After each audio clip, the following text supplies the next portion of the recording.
വയനാടല്ലേ, എന്നാൽ പിന്നെ ഇരിക്കട്ടെ നമ്മുടെ വക ഒന്നുകൂടി. ഇതാണ് ലീഗുകാരന്റെ ചിന്ത. ലീഗ് വയനാടിന് വേണ്ടി സ്വന്തം നിലയിൽ മൊബൈൽ ആപ്പ് വഴി പണം പിരിക്കുന്നു. മുഖ്യമന്ത്രിയുടെ ദുരിതാശ്വാസ നിധിയിലേക്ക് ആരും പണം നൽകരുത്, ലീഗുകാരെല്ലാം വയനാട്ടിലേക്ക് പണം നൽകണമെങ്കിൽ ഞങ്ങളുടെ ഈ ആപ്പ് വഴി നൽകണം എന്നാണ് അവരുടെ ആഹ്വാനം. എല്ലാ തുകയും തങ്ങളുടെ ആപ്പിന് എന്ന ലക്ഷ്യത്തോടെയാണ് ഇപ്പോൾ പിരിവ് തകൃതിയെ നടക്കുന്നത്. ആപ്പിനെയും പൊക്കിപ്പിടിച്ചുകൊണ്ടാണ് ലീഗുകാരുടെ ഇപ്പോഴത്തെ നടപ്പ്. അതിനു പുറമെ നാദാപുരത്തെ ഒരു ഊട്ടുപുരയും അവർ തുറന്നു. 4 ദിവസമായിട്ട് ഭക്ഷ്യസാധനങ്ങൾ അവിടെ എത്തുന്നു, ഭക്ഷണം ഉണ്ടാക്കുന്നു. മടിക്കൈയിൽ ഭക്ഷണം എത്തിക്കുക, ദുരിതാശ്വാസ പ്രവർത്തനത്തിൽ ഏർപ്പെട്ടിരിക്കുന്നവർക്ക് ഭക്ഷണം എത്തിക്കുക എന്ന ഒരു ലക്ഷ്യത്തോടെയാണെന്ന് പറയുന്നു ലീഗിൻ്റെ ആ ഒരു ഉദ്യമം. പക്ഷേ വയനാട്ടെ ഉപതെരഞ്ഞെടുപ്പിനെ രാഷ്ട്രീയ പ്രചരണ വേദിയേക്ക് മാറ്റുകയാണ് ഈ ഊട്ടുപുര. അതുകൊണ്ട് തന്നെയാണ് തെരഞ്ഞെടുപ്പ് പ്രചരണം അതുതന്നെയായിരുന്നു ലീഗിൻ്റെ ലക്ഷ്യവും. അതുകൊണ്ട് തന്നെയാണ് ആ ഊട്ടുപുര സർക്കാർ ഇടപെട്ട് പൂട്ടിച്ചത്. ഇതിനെയാണ് പിണറായി സർക്കാർ കണ്ടം വഴി ഓട്ടിച്ചത്. ദുരിതാശ്വാസ പ്രവർത്തകർക്ക് സർക്കാർ നൽകുന്ന ഭക്ഷണ സംവിധാനം പരാജയപ്പെട്ടു എന്ന് ആദ്യം പറഞ്ഞു വരുത്തി. എന്നിട്ട് അതിന്റെ മൊത്തം ചുമതല നാദാപുരം വഴി ഏറ്റെടുക്കാനാണ് ലീഗുകാർ നോക്കിയത്. ദുരന്തമുഖത്തെ ഏറ്റവും വലിയ മുതലെടുപ്പുകളിൽ ഒന്നെന്ന് മുഖ്യമന്ത്രി വിശേഷിപ്പിച്ചാൽ ഒന്ന് ഇതുകൂടിയാണ്. ഇടത് സർക്കാരിന്റെ ദുരിതാശ്വാസ മേഖലയിലെ സർജിക്കൽ സ്ട്രൈക്കായിരുന്നു പിന്നെ കണ്ടത്. ചൂരന്മലയിൽ രക്ഷാപ്രവർത്തനം നടത്തുന്നവർക്കായി സമയാസമയം ഭക്ഷണം എത്തിക്കാൻ സർക്കാർ ഡ്രോണുകളും ഉപയോഗപ്പെടുത്തി. ബാസ്ക്കറ്റുകളിൽ 10 പേർക്കുള്ള ഭക്ഷണപ്പൊതികൾ കൃത്യസമയത്ത് എത്തിക്കുന്ന ആധുനിക ഡ്രോണുകളാണ് ഇതിനായി ഉപയോഗപ്പെടുത്തിയത്. ഹിറ്റാച്ചി, JCB തുടങ്ങിയ യന്ത്രങ്ങൾ ഉപയോഗിച്ച് തെരച്ചിൽ നടത്തുന്നവർക്കായി കൃത്യസമയത്ത് തന്നെ ഈ ഡ്രോണുകൾ വഴി ഭക്ഷണം എത്തിച്ചു കൊടുക്കുകയും ചെയ്തു.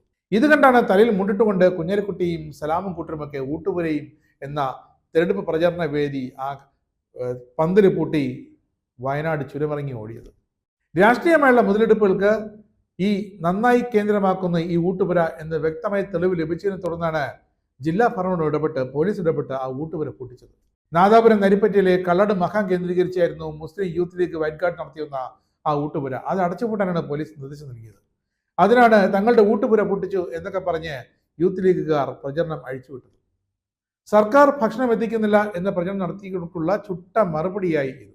രക്ഷാദൗത്യം കഴിയുന്നതുവരെ സേവനം തുടരാനായിരുന്നു ഞങ്ങളുടെ ശ്രമങ്ങൾ. എന്നാൽ ഈ ശ്രമം അവസാനിപ്പിക്കാനും ഇനി ഭക്ഷണ വിതരണത്തിനായി ഞങ്ങളുടെ ആവശ്യമില്ലെന്നുമൊക്കെ DIG അറിയിച്ചു. ഇത് പ്രകാരം സേവനം അവസാനിപ്പിക്കുകയാണ് എന്നൊരു ഫ്ലെക്സും ലീഗുകാരോട് വെച്ചു. അതേസമയം ഭക്ഷണമുണ്ടാക്കി വിതരണം ചെയ്യാൻ സർക്കാർ നേരിട്ട് സൗകര്യം ഉണ്ടാക്കിയിട്ടുണ്ടെന്നും ഭക്ഷ്യവകുപ്പ് ഉദ്യോഗസ്ഥർ ആ ഭക്ഷണം പരിശോധന നടത്തിയിട്ടാണ് ദുരിതാശ്വാസ മേഖലയിലേക്ക് എത്തിക്കുന്നതെന്നും മന്ത്രി മുഹമ്മദ് റിയാസ് വളരെ വ്യക്തമായ നിലപാടെടുത്തു. ഇതിനാണ് റിയാസിന്റെ PR വർക്ക് എന്നൊക്കെ പറഞ്ഞ് രാഹുൽ മങ്കൂട്ടും കൂട്ടരും കളിയാക്കിയിട്ടൊന്നും ഒരു കാര്യമില്ല. ലീഗിന്റെ ഊട്ടുപുര പൂട്ടിച്ചത് സർക്കാരിന്റെ സർജിക്കൽ സ്ട്രൈക്ക് തന്നെയാണ്. ഭക്ഷണം ഉണ്ടാക്കുന്നതിന്റെ പേരിൽ പണപ്പിരിവ് നടത്താനും അവിടെ തെരഞ്ഞെടുപ്പ് പ്രചാരണ വേദിയാക്കാനും ലീഗുകാരും യൂത്ത് ലീഗുകാരും കൊണ്ടുപിടിച്ച ശ്രമങ്ങൾ നടത്തിയതിന്റെ ഫലമാണ് അടച്ചുപൂട്ടലെന്ന് മുഹമ്മദ് റിയാസ് വളരെ വ്യക്തമായി തുറന്നു പറയുകയും ചെയ്തു. ലീഗുകാരുടെ ഭക്ഷണം കഴിച്ചിട്ട് ചില പ്രയാസങ്ങൾ ഉണ്ടായവരുണ്ട്. അക്കാര്യം ചിലർ ജില്ലാ ഭരണകൂടത്തിന്റെ ശ്രദ്ധയിൽപ്പെടുത്തി. ഇത്തരം രക്ഷാദൗത്യത്തിൽ ഭക്ഷണം നൽകുന്നതിന് ഇപ്പോൾ വ്യക്തമായൊരു മാനദണ്ഡമുണ്ട്, സംവിധാനമുണ്ട്. എന്നാൽ കേരളത്തിൽ എല്ലാ കാര്യവും ജനകീയമായതുകൊണ്ട് ഭക്ഷണത്തിന്റെ ഗുണനിലവാരം ഉറപ്പുവരുത്തണം. അതിനുവേണ്ടി ഭക്ഷ്യവകുപ്പ് ഉദ്യോഗസ്ഥരുടെ പരിശോധന കൃത്യമായി നടത്തുന്നുണ്ട്.